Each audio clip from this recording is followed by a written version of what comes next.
other day, a speaker at his rally called Puerto Rico a floating island of garbage. Well, let me tell you something.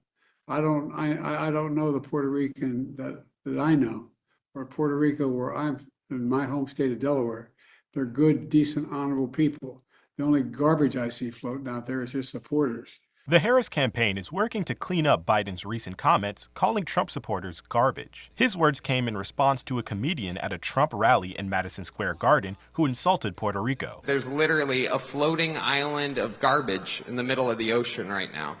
Yeah, I think it's called Puerto Rico. Biden posted on X to attempt to clarify his statement, saying, quote, "His demonization of Latinos is unconscionable. That's all I meant to say," end quote. It's not the first time Biden's missteps have clashed with the Harris campaign. During an appearance at a Pennsylvania fire station on September 11th, Biden traded hats with a Trump supporter. He was quickly mocked online for donning the Trump hat shortly after Trump accused him of secretly disliking Harris. The Harris campaign has also had to deal with scheduling and messaging conflicts. Biden held a White House press conference while Vice President Kamala Harris was set to speak in Michigan, taking attention away from the vice president's attempt to court working-class voters. He also contradicted Harris during Hurricane Helene. The governor of Florida has been cooperative. He said he's gotten all that he needs. I talked to him again yesterday, and I said, no, you're doing a great job. It's all being done well. We thank you for it. While Harris criticized Florida Governor Ron DeSantis' hurricane response, Biden said the governor was doing a good job. And we're back. I'm Amy DeLaura, taking over for Tiana and Christian for the rest of the hour. And we're here with Scottie Nell Hughes, former Trump surrogate and political analyst. Scottie, thank you so much for joining us tonight. Well, I have to tell you, because it's 11 o'clock at night, you also get Maverick, my German Shepherd, who has decided that because I'm up, he's going to stay up. But goodness gracious, Amy, what we're watching right now is nothing short that I think historical. Because you're seeing that it's just been declared that Trump won Dearborn, Michigan. A Republican actually won Dearborn, Michigan. That just talks about the outreach that not only the GOP, but the Trump campaign did to go after some of these demographics that had been forgotten by the GOP in the past. We had just called earlier North Carolina for Trump. We're seeing Virginia for Harris, which wasn't too much of a surprise. We just got South Carolina for Trump. We've got Florida for Trump. Big ones, Montana, the blue wall, what it was supposed to be. Michigan and Wisconsin are leaning Trump. I mean, how detrimental would it be to Democrats if Trump were to sweep that blue wall? Well, let's go back. You did mention one state, which was Virginia, which was super, super close. In fact, a lot closer than anybody predicted it would be. Normally, Virginia has been solid blue. It's usually one of the first ones called because you have all of those workers from D.C. actually live in Virginia. So for a while there was a lot of hope, I think, that Trump was going to be able to potentially pull it off. He didn't, but I still think he's probably been closer. And a lot of that has to do with Governor Youngkin that has worked very hard on the ground for him. Then you go to that blue wall of Pennsylvania, Michigan, Minnesota. Trump has to win, just like Kamala has to win. If Trump wins Pennsylvania, it is over for her. If he continues to dominate in Michigan and Minnesota, I think it only speaks even better for him. I think what was interesting is that you're looking at it looks like the Republicans are going to take the Senate. I know they've got a one-up edge. They've already flipped one seat to Republican. Long time. I think it's there in Ohio. That's incredible. They're going to keep the House. Getting Jim Justice in West Virginia. Exactly. This could be that red wave that we thought Republicans were going to have in 2022. It looks like it's just a little delayed. The tsunami just took 2 more years to get here, and this is actually what you're going to see. I actually do want to cut you off and call Republican Monica Dela Cruz won her House seat in Texas in the 15th Congressional District. She was, in 2022, supposed to be part of that, Texas 3, and she was the only one of the 3 to win. So no surprise that she's able to get that back, though she is part of San Antonio, which is turning into a bluer part of Texas. So not necessarily a surprise, but still looking good for Republicans and maintaining the House. Well, you do have Kari Lake, who looks like she will not be winning her race in Arizona, which I find to be very interesting, considering supposedly she's so popular there. This is her second attempt at a statewide race, not so much. The people that I was with tonight said, well, that just means that she's getting up in the Trump administration somewhere. I don't know if that's Do you though? Because we discussed this with people, and we're saying Trump doesn't like losers. And twice now she lost the gubernatorial race in Arizona after being known as a media darling, as an anchor on the news. And now if she were to lose the Senate race, which, like you said, it looks like she's doing, 15 points behind Trump, he was up about 6 points and her down about 10. Do you think there would really be a place for her? Because when we spoke to people in the Trump campaign, they said he was even avoiding Arizona because he didn't want to be seen on stage with her. Well, and that's a very good point. That's a very good. The problem is she does have a huge grassroots following. If it's not in Arizona, her reach, and I think that was part of her problem, she campaigned too much outside of her own state. And so it's going to be, now I'm not saying it's going to be a big deal. I don't think they're just going to let her slip away. She's got too much of a following that people like her. It's just people that obviously don't live in the state and have gotten to know her from a political standpoint.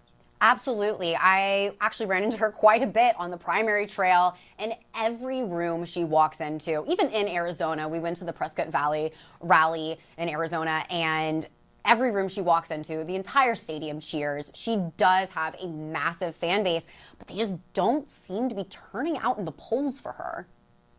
No, and that's a very interesting, you have to have that likability factor, which is, I think, what you, so then the same thing goes with Kamala Harris. Is there a little bit of double standard, I think, in politics when it comes to women versus men?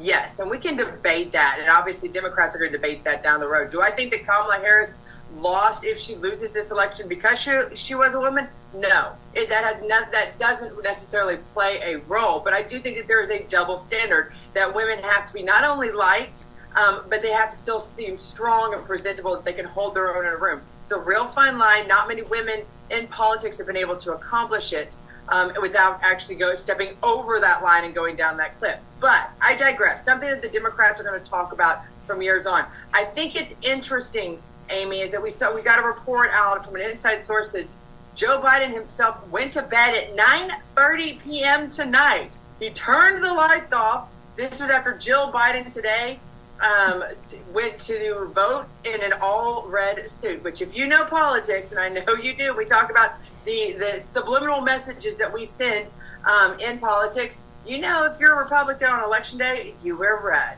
And if you're a Democrat, you wear blue. And there is no doubt that her suit was all red. So I think it'd be real interesting to see really how excited, tomorrow the Biden administration is going to be, or if they're just going to have one big "I told you so" to every Democrat. I mean, the report we just played you is 4 instances Washington Examiner ourselves noticed where Biden was on at the same time as Harris. He made the consequential garbage comment while she was doing her final arguments at the ellipse. He was kind of going against what she was saying DeSantis is doing great while she was supposed to be doing her, bravado, standing up for Florida during the hurricane and visiting, all of this devastation. Several times when she was supposed to be having her moment, he either took the spotlight away, or, as even CNN reported, why was Biden doing a Zoom call when it was supposed to be Kamala Harris's shining moment? There's even the part where he was saying, he put on the Trump hat, when she was out doing 9/11 coverage, and all of these, of course, memeability, Twitter, political memes can't stop. But we're seeing all of that over and over again where he's almost undermined her at the later end of her campaign. How hurtful was that possibly to voters? Well, in the wise words of the philosopher Justin Timberlake, what goes around comes around. And I think that is exactly what, to a certain extent, I mean, if Joe, let's remember, Joe Biden is still the active president of the United States. They believe that he has the capability to have the nuclear code, the nuclear button at his fingertips. So he obviously still has quite a good mental state if he's still in office, regardless of what happens today. And even if he wasn't, Jill Biden fully knows what's going on. I think if anybody believes that this was not fair, what they did to her husband, I think she's definitely one that's just having to bite her lip to be the bigger person, the better person for the good of the party. But it's looking like if you do lose control of the House and the Senate, that you might have been better off just sticking with Joe. Because even if you would have lost, you still would not have sacrificed. People would go, well, it's a bad candidate, and just wiped it away and just put off. What you've done now is you put a lot of insecurity and doubt within the Democratic Party that, hey, we can remove you and replace you if we want. You've opened up a new Pandora's box that I don't think anybody in politics thought was possible. Now, what do the Democrats do going forward? Well, that's going to be depending on how this election turns out, when we know who the winner is, and exactly how the other side handles it.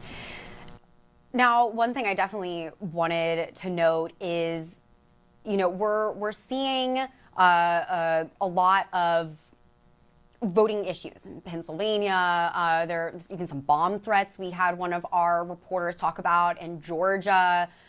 How was election integrity kind of different this time around? I mean, Trump even said he might early vote and was talking about it a little bit. You know, we're seeing a lot of this early voting, I think, putting Republicans ahead earlier, or at least having less space to catch up in the night. Do you think that will be a trend we see going out of the election when it comes to early voting?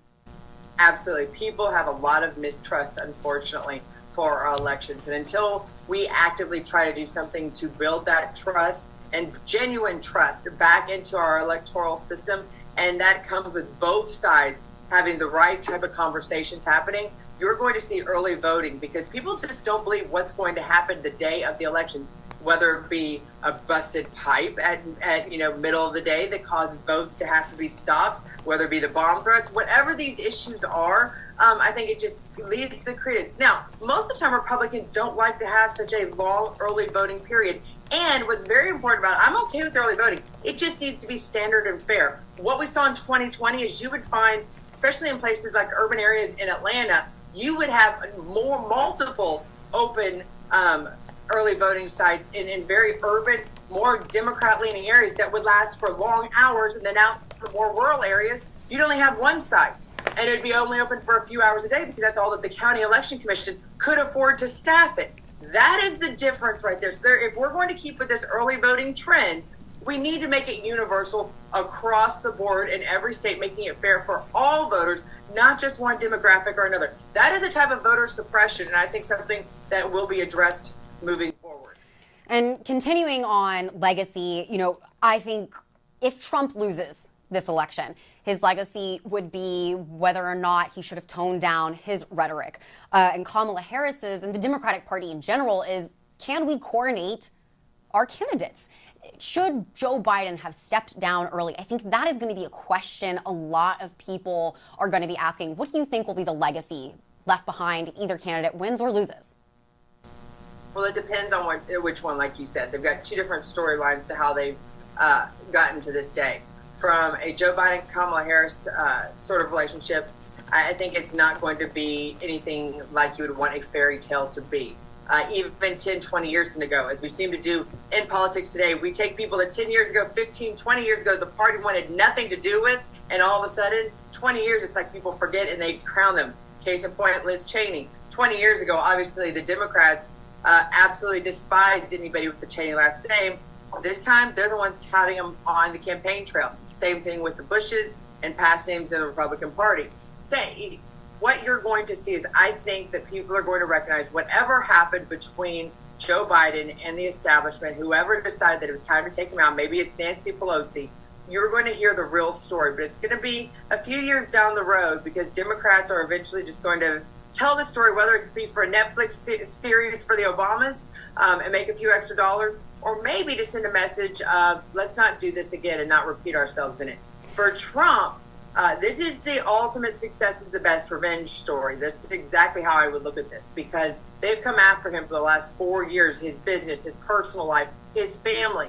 And ultimately, he's the one that has been able to reestablish himself, been able to still continue to achieve victory. And I think, whether you look at it, if he does pull off tonight in 2024 and wins, whether he wins the popular vote or not, which some people think he's looking like he might, this is going to bring into question, how bad has the last 4 years been if a party who is the most popular elected president ever becomes one of the most losing tickets, especially in present times? Yeah. You know, I've got about 10 seconds left with you before we're tossing. So I just want to say, give an update. Rashida Tlaib wins re-election in the Michigan House, the only Palestinian American in Congress, obviously with the non-committed vote in Michigan being huge. We'll see how that plays out. We'll see how several abortion ballots have also been called. Pro-abortion has definitely led a lot of this race. So as we're wrapping up, we're going to have Alaska polls getting ready to close, and we'll be back at the top of the hour.